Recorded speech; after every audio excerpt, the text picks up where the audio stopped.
여러분, 작년에 우리가 매일같이 쓰던 쿠팡, 그리고 SKT가 해킹당했다는 소식 다들 기억하시죠? 수천만 명의 개인정보가 그냥 속수무책으로 털렸습니다. 혹시 남의 이야기처럼 들리시나요? 아니요. 2026년에는 바로 당신의 차례가 될 수도 있습니다. 오늘 이 불안한 현실을 제대로 마주하고 미래를 대비하기 위해 국가 공식 보고서를 샅샅이 한번 파헤쳐 보겠습니다.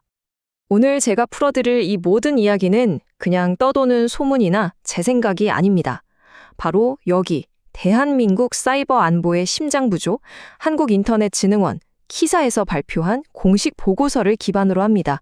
그러니까 지금부터 들으실 내용은 가장 신뢰할 수 있는 정보라는 뜻이죠. 이걸 가장 알기 쉽게 정리해드리겠습니다. 자, 그럼 오늘 어떤 순서로 진행될지 빠르게 한번 짚어볼까요? 먼저 2025년에 있었던 그 충격적인 사건들부터 돌아볼 거고요. 그 다음은 실제 데이터가 우리에게 얼마나 상황이 심각한지 말해주는지 확인해 보겠습니다. 그리고 가장 중요한 부분이죠. 2026년에는 어떤 위협들이 우리를 기다리고 있는지, 마지막으로 그래서 우리는 뭘 어떻게 해야 하는지, 구체적인 대비책까지 싹 다 알려드리겠습니다. 자, 첫 번째 파트입니다. 2025년의 네 번의 충격. 작년은 정말 사이버 재난의 해라고 불러도 과언이 아닐 정도였습니다. 우리의 일상을 통째로 뒤흔들었던 대표적인 네 가지 사건부터 짚고 넘어가겠습니다.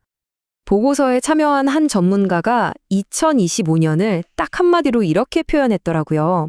신뢰가 무너진 네 계절. 와, 이 표현이 정말 가슴에 와닿지 않나요? 봄, 여름, 가을, 겨울, 사계절 내내 대한민국의 디지털 신뢰 시스템이 어떻게 처참하게 무너져 내렸는지 그 기록을 한번 따라가 보시죠. 보세요. 봄에는 SKT의 유심 정보가 몽땅 털렸고요. 여름에는 KT 통신망의 허점을 노린 사기가 터졌죠. 가을에는 이건 정말 심각했는데 국가정보자원관리원 화재로 국가행정망 전체가 마비되는 초유의 사태까지 있었습니다. 그리고 겨울에는 쿠팡에서 역대급 개인정보가 줄줄 샜습니다. 정말 숨 돌릴 틈도 없는 위기의 연속이었습니다. 봄의 충격이었던 SKT 사건부터 좀 더 자세히 볼까요? 무려 2,696만 명. 이건 그냥 몇 명 정보가 유출된 수준이 아닙니다. 사실상 전 고객의 유심 정보가 통째로 넘어간 겁니다. 이게 왜 무섭냐면요. 단순한 데이터 유출이 아니라 내 디지털 신분증 자체를 도둑맞은 거나 마찬가지거든요. 이걸로 심스워핑이라고 하는 내 번호를 그대로 복제해서 은행 인증까지 다 가로채는 진짜 끔찍한 2차 공격이 가능해진 겁니다. 여름에는 KT통신망의 구조적인 허점이 그대로 드러났습니다.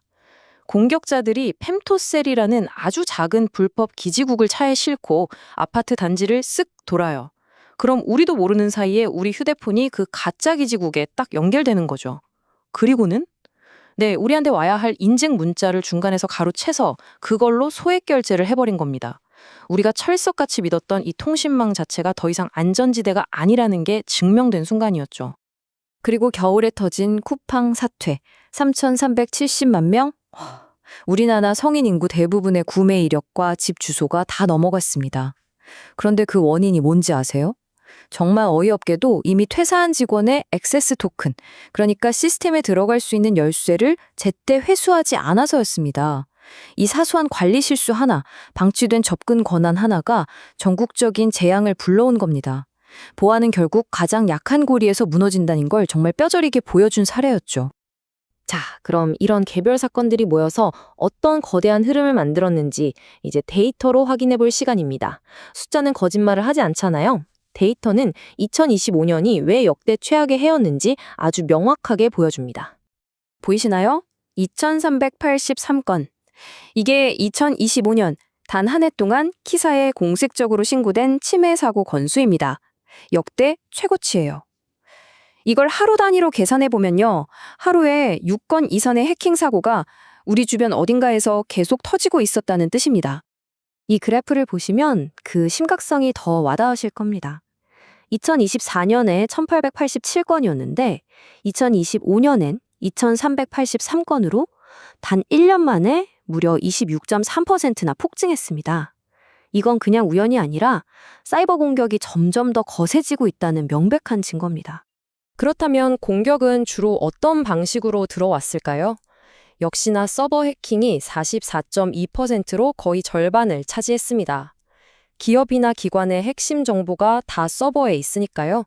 해커들 입장에선 가장 확실한 목표인 셈이죠.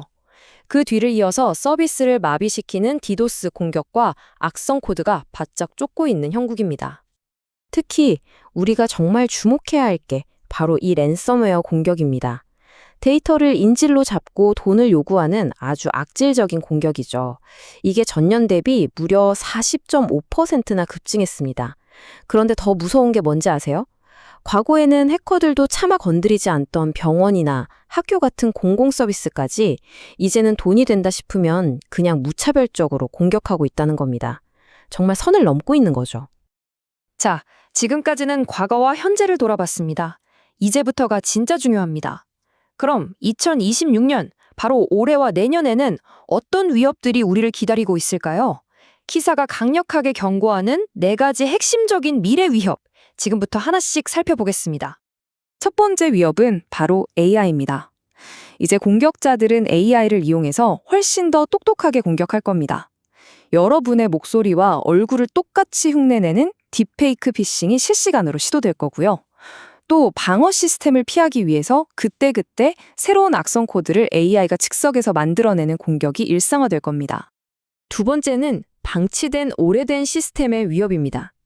이 슬라이드의 녹슨 서버처럼요, 더 이상 보안 업데이트가 제공되지 않는 기술 지원 종료, 즉 EOS 상태의 윈도우나 낡은 장비들이 해커들에게는 활짝 열린 대문이나 마찬가지가 되는 겁니다. 튼튼한 성문 다 놔두고 다 허물어진 성벽을 노리는 거죠. 세 번째는 클라우드 환경을 노린 연쇄 공격입니다. 공격은 이렇게 단계적으로 이루어집니다. 먼저 외부로 열린 API의 취약점을 통해 슬쩍 침투하고 프로그램 실행 단위인 컨테이너를 장악한 뒤에 마지막으로 서버리스 환경의 설정 오류를 악용해서 시스템 전체를 마비시키는 방식입니다.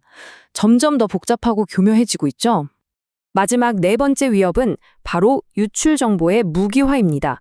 쿠팡에서 유출된 내 주소, SKT에서 유출된 내 통신 정보, 또 다른 곳에서 유출된 내 카드 번호. 이 조각난 정보들을 공격자가 AI로 싹 다 조합하면 어떻게 될까요? 네, 바로 나만을 위한 완벽한 맞춤형 피싱 시나리오가 만들어지는 겁니다. 이건 정말 당해낼 재간이 없습니다. 자, 이렇게 암울한 전망만 늘어놓을 순 없겠죠. 가장 중요한 건 그래서 우리는 어떻게 해야 하는가입니다. 지금부터 키사 보고서가 제시하는 개인과 기업을 위한 필수 방어 전략을 살펴보겠습니다. 핵심 원칙은 바로 제로 트러스트입니다. 절대 신뢰하지 말고 항상 검증하라. 이 말 꼭 기억하세요. 내부 직원이던 외부 파트너던 모든 접속을 일단 잠재적 위협으로 보고 철저하게 인증하고 권한을 확인하는 것. 이게 현대 보안의 기본입니다. 에이, 우리 편인데 괜찮겠지 하는 생각은 이제 정말 버려야 합니다. 구체적인 대응 방안을 보죠. 먼저 기업은 SBOM, 즉 소프트웨어 부품 명세서를 도입해서 우리가 쓰는 프로그램에 어떤 부품들이 들어있는지 투명하게 관리해야 합니다. 또 AI SIM, 즉 AI 기반 통합 보안 관제 시스템을 도입해서 수많은 위협 속에서 진짜 공격을 더 똑똑하게 탐지해야 하고요. 마지막으로 기술 지원이 끝난 EOS 시스템은 즉시 네트워크에서 분리, 격리해야 합니다. 개인 차원에서는요, 통신사가 무료로 제공하는 번호 도용 문자 차단 서비스, 이거 꼭 신청하시고 의심스러운 URL은 KSI의 보호나라 사이트에 바로 신고하는 습관, 이게 무엇보다 중요합니다. 결국 핵심은 이겁니다. 보안은 가장 튼튼한 방벽이 아니라 가장 약한 고리 하나에 의해 결정됩니다. 수백억을 들여서 방어 시스템을 구축해놔도 관리가 소홀한 단 하나의 시스템, 퇴사자의 방치된 계정 하나가 이 모든 것을 한순간에 무너뜨릴 수 있다는 거죠.